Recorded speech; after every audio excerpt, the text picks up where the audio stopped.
Hi everybody, it's Sandy Smith-Leva. This is another edition of Brain Food for Accounting Leaders. Today we're going to talk about goals and setting goals. And you probably have heard a lot of the standard stuff on goals where it's a really good thing. I want to share the brain science around goals.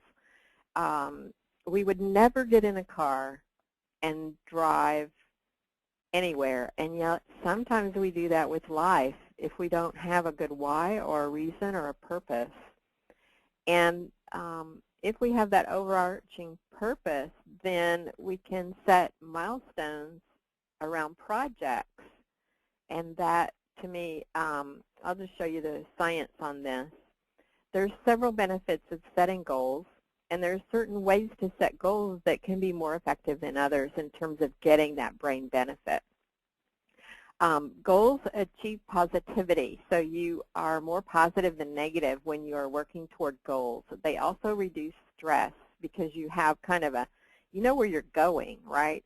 If you get in a car and you don't know where you're going, then that could be stressful compared to if you know exactly where you're going. So it's the same thing with goals.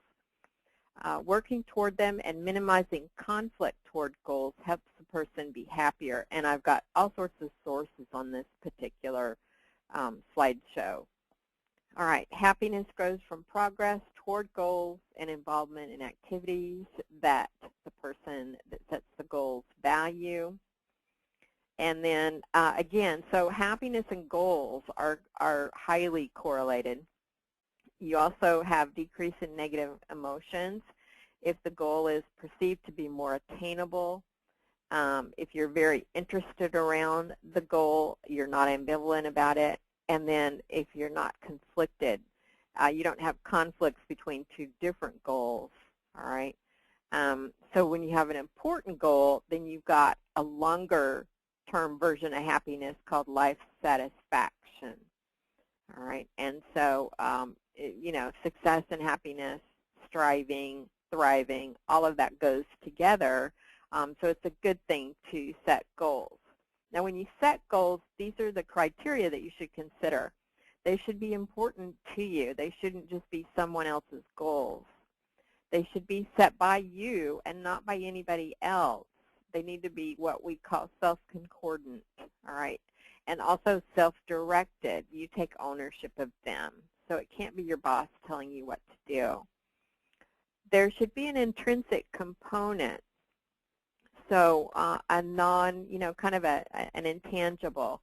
Personal growth, maybe emotional intimacy, possibly community contribution, cultural value, that kind of a thing. You know, we all want to be part of a bigger self, right? So this is the intrinsic piece of it. Goals should not create too much conflict, otherwise stresses increase. And they shouldn't be too difficult, and that's only as perceived by you. If they're too difficult, then it kind of backfires a little bit. So you want to stretch, but you don't want to have such a huge stretch.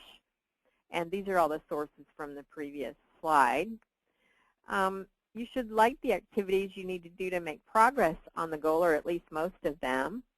And then you want to keep working toward the goal, otherwise then you can get depressed. And if you can mark progress through milestones, and that's really cool, and then see the value in how you progress, you should also expect to achieve it, and then celebrating at the end is really, really big. So these will all increase your happiness toward working toward goals. All right? So that's the science around setting goals. Which area of your life would benefit from you setting some goals? Are there some things you need to do, or want to do, I should say, that you can create into solid goals? All right? So make it detailed, set a date, set milestones. If there are others, then you may need to create a task list or a project plan, deliverables, that whole thing. All right? So that's how you get started on goals. Thanks, everybody. We'll see you next week.